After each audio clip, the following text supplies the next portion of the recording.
اعوذ باللہ من الشیطان الرجیم بسم اللہ الرحمن الرحیم۔ آصف اسلامک ٹی وی کے پیارے دوستو، السلام علیکم ورحمۃ اللہ وبرکاتہ۔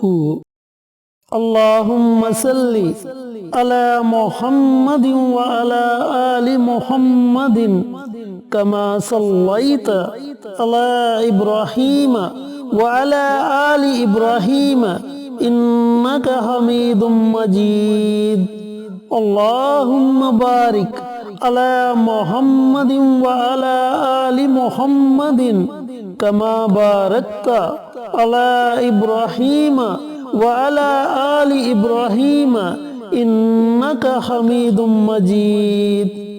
میرے بھائیوں، میری بہنوں، جمعے کا دن آ گیا ہے اور اللہ رب العزت سے دعا گو ہوں کہ اللہ پاک اس مبارک دن کے صدقے آپ کی تمام پریشانیوں کو دور کرے، آپ کی اولاد کو نیک اور فرمانبردار بنائے، آپ پر اپنی رحمت کو موسلا دار بارش کی طرح برسائے، آپ کی ہر نیک دلی مراد، دلی حاجت کو پورا فرمائے، آمین۔ پیارے بھائیوں، پیاری بہنوں، جمعے کی فضیلت کے بارے میں بہت سی ویڈیوز میں بتا چکا ہوں اور یہاں آپ کو جمعہ المبارک کے دن میں یہی بتانا چاہوں گا کہ جمعے کا دن تمام دنوں کا سردار دن ہے اور یہ دن اللہ رب العزت کے نزدیک عیدین سے بھی زیادہ افضل ترین دن ہے۔ میرے بھائیوں، میری بہنوں، آج میں آپ کے ساتھ جمعہ المبارک کے دن بسم اللہ شریف اور استغفار پڑھنے کے چند فائدے شیئر کروں گا۔ اگر آپ جمعہ المبارک کے دن بسم اللہ اور استغفار کا یہ وظیفہ پڑھنے کا معمول بنا لیتے ہیں تو اللہ رب العزت آپ کو کن کن فوائد سے نوازے گا، اس کی پوری تفصیل آپ کے ساتھ شیئر کروں گا، لیکن آپ سے گزارش ہے کہ ویڈیو کو آخر تک ضرور دیکھیں۔ میرے بھائیوں، میری بہنوں، اگر آپ بسم اللہ کی فضیلت جان جائیں تو یقین جانے آپ اپنے آپ پر رشک کریں کہ بسم اللہ سے آپ کو اللہ رب العزت کیسے کیسے فوائد سے نوازتا ہے۔ جب ہم کوئی بھی کام شروع کرتے ہیں، کھانا کھاتے ہیں یا اس کے علاوہ اور کوئی کام کرتے ہیں تو بسم اللہ پڑھتے ہیں، اور جب ہم بسم اللہ پڑھ لیتے ہیں تو شیطان ہم سے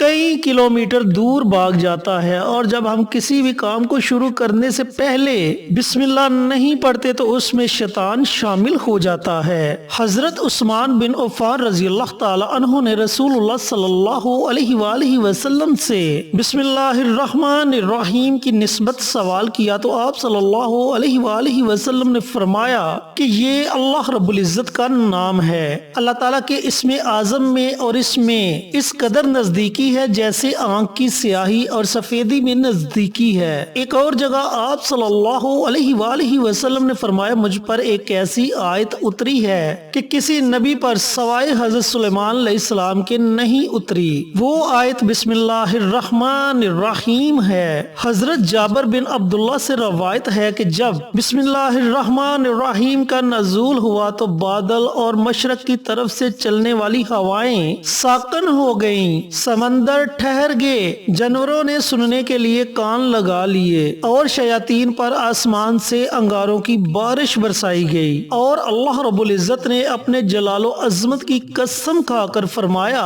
کہ جس چیز پر اس کو پڑھا جائے گا اس میں ضرور برکت ہوگی۔ حضرت عبداللہ بن مسعود رضی اللہ تعالی عنہ فرماتے ہیں کہ جو شخص جہنم کے 19 دروگوں سے بچنا چاہے تو وہ بسم اللہ الرحمن الرحیم پڑھا کرے، اس کے بھی 19 حروف ہیں، ہر حرف عذاب کے فرشتے سے بچاؤ کا سبب بن جاتا ہے۔ حضرت انس بن مالک رضی اللہ تعالی عنہ سے روایت ہے کہ رسول اللہ صلی اللہ علیہ وآلہ وسلم نے فرمایا کہ جس نے زمین سے ایسا کاغذ جس پر بسم اللہ تحریر تھی اللہ کے نام کی تعظیم کرتے ہوئے اس ڈر سے اٹھا لیا کہ کہیں پامال نہ ہو جائے، یعنی کہ اس کی بے حرمتی نہ ہو جائے، تو اللہ تعالیٰ کے ہاں اس کا نام صدیقین کی فہرست میں لکھا جاتا ہے۔ حدیث پاک میں ہے کہ 3 مرتبہ شیطان چیخ چیخ کر رویا، ایک مرتبہ تب جب اسے مردود بنا کر عالم ملائکہ سے خارج کر دیا گیا، دوسری مرتبہ جب پیارے آقا سرور کائنات حضرت محمد مصطفیٰ صلی اللہ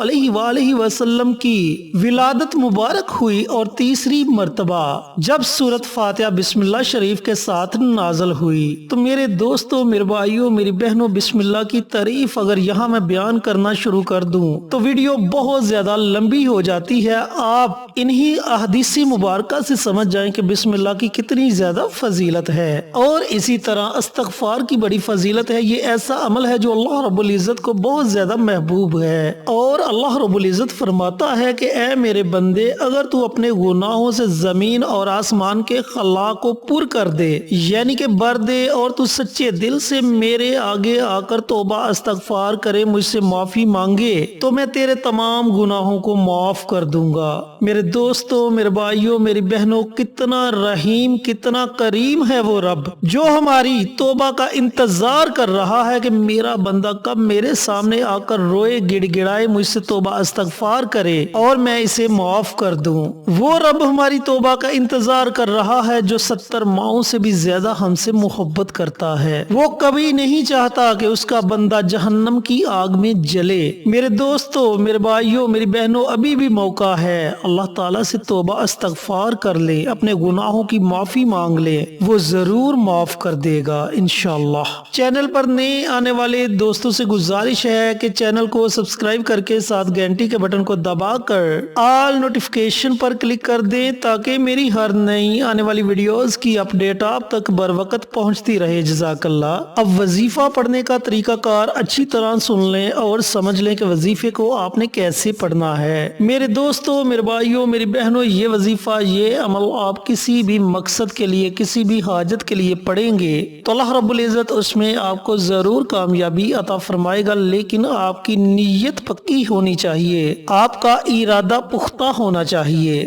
آپ نے جمعۃ المبارک کے دن نماز عصر کے بعد سے لے کر طلوع آفتاب سے پہلے اس دوران کسی بھی وقت یہ وظیفہ، یہ عمل کرنا ہے۔ آپ نے کرنا یہ ہے کہ تنہائی میں بیٹھ جانا ہے، جو بھی آپ کا مقصد ہے اس کا آپ نے تصور کر لینا ہے کہ یا میرے پروردگار، میری فلاں فلاں حاجت ہے، میرا فلاں فلاں مقصد ہے، اس میں مجھے کامیابی عطا فرما۔ سب سے پہلے آپ نے پیارے آقا سرور کائنات حضرت محمد مصطفیٰ صلی اللہ علیہ وآلہ وسلم کی ذات اقدس پر درود پاک کا نذرانہ پیش کرنا ہے۔ درود پاک آپ 1 مرتبہ پڑھیں، 3 مرتبہ پڑھیں، 5 مرتبہ پڑھیں، یہ آپ کی اپنی مرضی ہے۔ اس کے بعد آپ نے تسبیح کے ہر دانے پر اس طریقے سے یہ عمل، یہ وظیفہ پڑھنا ہے۔ بسم اللہ الرحمن الرحیم، استغفر اللہ، بسم اللہ الرحمن الرحیم، استغفر اللہ۔ اس طریقے سے آپ نے تسبیح کے ہر دانے پر اس عمل کو، اس وظیفے کو پڑھنا ہے، یعنی کہ 100 مرتبہ آپ نے اس عمل کو پڑھنا ہے۔ جب آپ 100 مرتبہ یہ پڑھ لیں تو آخر میں آپ نے پھر نبی کریم صلی اللہ علیہ وآلہ وسلم کی ذات اقدس پر درود پاک کا نذرانہ پیش کرنا ہے، اور آپ نے اپنے ہاتھوں کو اللہ تعالیٰ کی بارگاہ میں اٹھا لینا ہے۔ جس مقصد کے لیے یہ عمل کیا ہوگا، جس حاجت کے لیے آپ نے یہ عمل کیا ہوگا، اس کے لیے خصوصی دعا مانگیں، دل کی گہرائیوں سے دعا مانگیں۔ انشاءاللہ میرے اللہ نے چاہا تو اس میں آپ کو ضرور کامیابی ملے گی۔ اللہ رب العزت سے دعا گو ہوں کہ اللہ پاک میرے ان بھائیوں کو، ان بہنوں کو یہ وظیفہ، یہ عمل پڑھنے کی توفیق عطا فرمائے جنہیں اس وظیفے کی ضرورت ہے، اور صدقہ جاریہ سمجھ کر دوسروں کے ساتھ شیئر کرنے کی توفیق عطا فرمائے تاکہ آپ کے ساتھ ساتھ دوسرے لوگوں کا بھی فائدہ ہو سکے۔ انشاءاللہ پھر کسی نئی ویڈیو کے ساتھ، اچھے وظائف کے ساتھ آپ کی خدمت میں حاضر ہوں گے۔ تب تک کے لیے اجازت دیں۔ السلام علیکم ورحمۃ اللہ وبرکاتہ۔